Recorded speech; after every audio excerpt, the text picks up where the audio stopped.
M경제 뉴스 지금부터 시작합니다. 구독과 좋아요.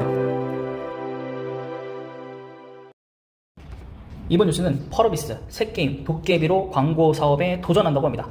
자, 펄어비스가 차기 신작 메타버스 게임인 도깨비를 광고 시장에 진출시킵니다. 메타버스 내이기 때문에 광고판이라든가 특점, 영업점을 설치해서 수익을 낼 수 있다는 계획을 갖고 있고요. 컴투버스를 개발한 컴투스도 향후 사업을 광고로 확대할 수 있기 때문에 게임사의 새로운 수입원이 될 수 있을 것으로 주목되고, 이것은 거의 캐시카우로 여겨지기도 합니다. 도깨비가 현재 시점을 배경으로 구현한 메타버스이기 때문에 제휴를 통해서 회사 로고나 영업점, 건물에 들어갈 수 있는 소지가 굉장히 높다고 판단이 됩니다. 작년 말 공개한 뮤직비디오에 한국관공사, 그 다음에 엠넷, 올리브영, CGV가 나오면서 시장에서 광고 사업에 대한 기대가 있을 것으로 알고 있다고 합니다. 지난해 사전 공개한 영상에 게임 캐릭터를 움직이거나 배경이 사실적으로 구현됐고요. 한국의 현실 세계로 배경이 설정돼 차세대 메타버스로 기대가 되고 있습니다. 펄어비스 광고 사업의 장기 수익 가치는 2023년도 700억에서 거의 800억대, 2024년도에는 이것의 2배 이상, 2026년도에는 이것의 또 2배 이상으로 커질 것으로 보고 있습니다. 국내 디지털 광고 시장 기점으로 점유율을 0.8%, 그 다음에 2.9%까지 상승할 것이라고 가정했을 때는 시장 규모가 8조 5천억으로 추정하고 있고, 2026년도에는 11조 7,780억까지 증가할 것으로 보고 있습니다. 그래서 지금 현재 제일기획 쪽도 이런 메타버스 디지털 광고 시장에 굉장히 집중하고 있습니다. 해외 메타버스 게임인 로블록스도 광고 사업을 테스팅을 진행을 했고요. 지난 광고 시장의 1% 이상 가져갈 수 있다는 추정도 되어 있습니다. 결국에는 정말로 예정이 없었던 시장에 참여할 수 있게 되었고, 이것을 수주하는 걸로 통해서 수익을 낼 수 있다는 것 자체가 굉장히 좀 큰 기대감이죠. 그래서 항상 그렇기 때문에 자꾸 현질 이런 걸 유도를 했었잖아요. 현금을 무조건 해서 빨리 캐릭터를 키우고 이런 것들로. 하지만 이런 부분들이 삭제가 될 수 있다는 거. 네, 그렇다면은 결국에는 확률형 게임을 만들지 않더라도 이런 메타버스를 통해서 광고 사업이 될 수 있다는 거. 네, 이런 부분들이 좀 호재다.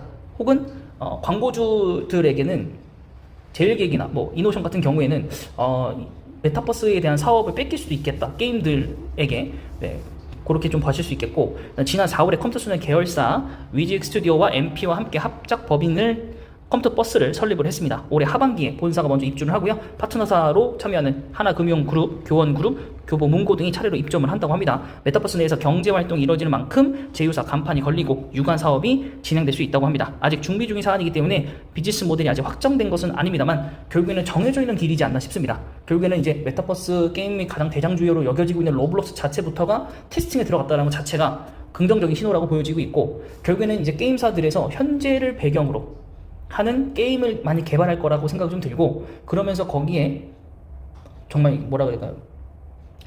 테마파크 혹은 이제 명확한 명소지들을 이렇게 광고를 좀 받으면서, 네이밍 스폰서 이런 걸 받으면서 좀 진행할 수 있지 않을까라고 생각을 하고, 이런 부분에서 보면 스포츠가 조금 더 많이 접근을 할 것 같습니다. 스포츠 게임들이 조금 더 사실적으로 구현을 해서 정말 고척 스카이돔, 그다음에 잠실 등등 해가지고, 축구도 마찬가지고, 네, 그런 쪽에서 같이 모여서 커뮤니티에서 얘기를 한다든가, 메타버스에서 네, 같이 응원을 한다든가. 그래서 나중에는 축구 관람을 메타버스 안에 들어가서 거기에 연결되어 있는 그 채널을 통해서, 음성 기능을 통해서 같이 응원하고 이러지 않을까라는 생각도 좀 있습니다. 네, 그래서 어쨌든 게임사들이 새로운 캐시카우를 발견했다는 것 자체가 굉장히 호조라고 생각이 좀 들고, 이런 것들이 전체적으로 정말 되려면 내년부터 아무래도 사업성이 시작이 될 텐데, 그렇다면은 일단 메타버스에 도전하는 게임사들, 그리고 충분한 IP를 잘 갖고 있는 회사들에 투자를 하시면 좋은 결과가 나오지 않을까 생각을 합니다. 펄어비스 일봉입니다. 자, 2% 오늘 하락했고요. 정말 말도 안 되는 그 검은 사막의 실패와 함께 주가가 정말 많이 내렸습니다. 주봉상으로 보실 때는 이때부터 지연에 대한 얘기 때문에 하락을 했고요. 다시 반등 이후에도 출시가 되면서 하락했지만 또 매출까지 잘 나오지 않으면서 하락을 했습니다. 그리고 최근에도 하락장 때문에 더 내려왔습니다. 결국에 고점 대비해서 3분의 1 토막 정도가 지금 난 상황이고요. 월봉상으로 보실 때도 거의 LG생활건강과 마찬가지로 정말 말도 안 되는 주가 하락이 벌어졌습니다만, 펄어비스에 대한 것들에 대한 하락은 어느 정도 이유가 설명이 됩니다. 하지만 LG생활건강은 너무나도 많은 과대 낙폭이 된 거라고 좀 보시면 되겠고, 그래도 지금 시가총액 3조 정도를 유지하고 있는 코스닥 5위 종목입니다. 그만큼 얼마나 높이 올라갔었던지를 알 수 있는 지표라고 좀 생각이 들고요.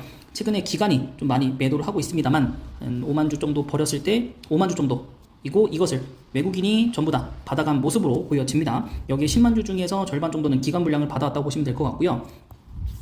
지금 뭐 분기 실적으로 봤었을 때는 뭐 2분기는 올라가겠죠. 당연히 검은 사막이 개봉이 됐기 때문에. 하지만 예상치에는 못 미치는 실적이고 하반기에는 배당에 대한 기대감도 높아지고 있는데 배당이 없는 게임주다 보니까 조금 더 실망스러운 기조는 이어지고 있습니다.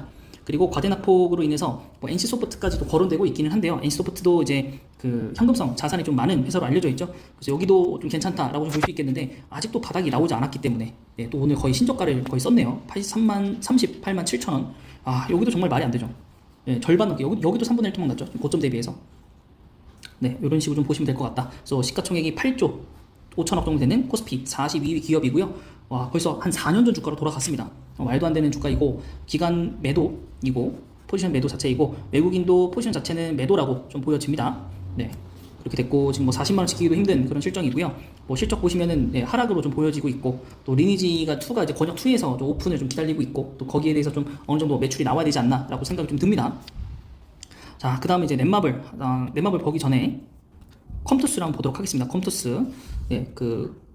아까도 말했듯이 메타버스 플랫폼을 가지고 있는 이제 메타버스 세계의 사무실을 이제 얘기를 하고 있기 때문에 거기도 여러 가지 업체들이 또 들어올 수 있거든요. 그래서 일단은 주가상으로는 정말 말도 안 되는 금액, 여기도 2배 이상 감소를 했고 월봉상으로도 정말 다이나믹한 그런 주가를 좀 보여왔다라고 볼 수 있겠습니다. 사실 상승보다는 하락한 구간들이 훨씬 더 많죠.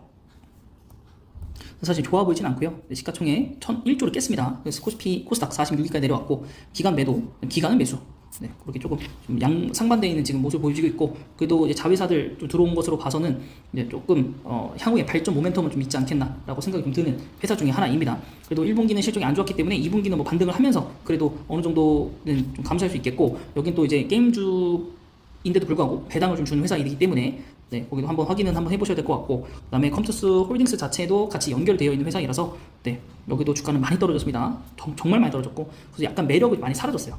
컴투스 홀딩스는 좀 매력이 좀 많이 사라졌다 라고 좀 볼 수 있겠고 그래서 여기도 실적이 뭐 그렇게 좋진 않다. 배당은 없고 그렇다면 컴투스가 훨씬 더 괜찮지 않나 라는 생각 좀 들고 그 다음에 넷마블도 이제 하반기에 많은 게임들을 출시할 예정이고 거기 메타버스가 관련되어 있는 게 특히 모두의 마블이 있기 때문에 향후에는 이제 그걸 기점으로 또 메타버스화를 시켜서 게임을 진행할 수도 있는 거라서 넷마블까지만 좀 볼 텐데 넷마블도 정말 안 좋은 기사들만 드륵드륵 나오고 있죠.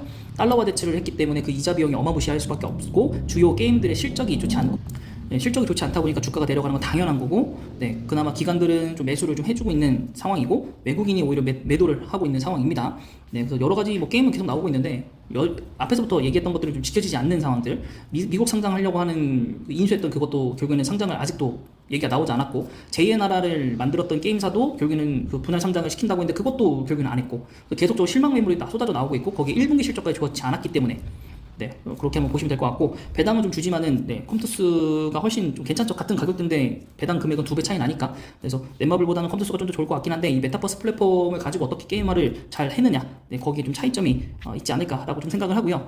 그 다음은 이제 제가 제일 이제 잘 또 보고 있는 건 카카오 게임즈 그리고 크래프톤이죠. 근데 카카오 게임즈가 공매도에 걸려버려가지고 지금 여러분들이 보셨을 때는 주가가 왜 이렇게 많이 떨어지냐 게임 망했냐라고 했을 텐데 게임 출시 잘 됐고요. 매출 잘 나왔습니다. 그래서 단기적 급등이 나왔었는데 결국에는 공매도 세력에게 맞아 떨어지면서 지금 거의 상장 후 저가에 거의 근접해 가고 있는 느낌이라서 코스닥 3위임에도 불구하고 좀 투자 심리가 좀 많이 얼어붙어 있고 관심이 좀 많이 없다라고 보여지는데 카카오 게임즈야말로 메타버스, NFT 이쪽에 관련되어 있는 사업이죠. 보라코인을 가지고 있고 카카오에서 자회사로 크라우드엑스와 클러스터라는 이 가상화폐 제도를 운영하고 있는 회사들이 있기 때문에 또 이쪽 부분에서 나중에 향후에 정말 큰 모멘텀을 갖게 될 카카오 게임즈라고 판단이 됩니다. 그래서 지금 뭐 향후 매수 시에 보시면은 기관이 매도를 많이 했고요. 그다음 기관 같은 경우에도 외국인도 많이 매도했고, 그다음 기관도 많이 매도했습니다. 기관 더 많이 매도했고, 그래서 그렇게 한번 보시면 될 것 같고, 그다음에 1분기, 2분기 갈수록 실적은 좋아지는 걸로 나와 있기는 합니다. 어쨌든 이제 게임이 대박이 났기 때문에 그런 게 좀 반영이 될 것 같고, 그다음에 마지막 기업은 이제 크래프톤 IP에 좀 집중하는 그런 회사인데, 와 오늘 또 8%나 떨어졌는데 오늘 왜 떨어졌죠? 영업이익 부진 전망. 결국에는 게임 IP로서는 크래프톤만한 게 없거든요. 그리고 공모가보다도 낮고 상장가보다도 낮기 때문에 이 정도면은 정말 준수한 회사이지 않나. 공모가보다 50% 떨어진 금액이기 때문에 저라면 진짜 게임주 그냥 푸근하게 묻어둔다는 느낌으로 크래프톤을 매수할 것 같습니다.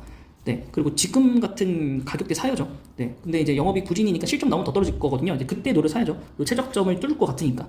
그때 저는 진짜로 돈이 있으면 노를 사볼 만할 것 같습니다. 물론 배당은 주지 않지만은 이 단기적으로 올라갈 수 있는 이 업사이드가 더 많기 때문에 그리고 하반기에는 경기가 좀 살아나고 뭐 연말로 가면 갈수록 성장주에 대한 그리고 다시 게임주에 대한 돌아올 거기 때문에 저는 흐름상 꾸준히 모아가는 느낌으로 크래프톤을 사서 모은다면 충분한 수익이 나지 않을까라는 생각을 합니다. 네, 이번 영상은 여기까지입니다.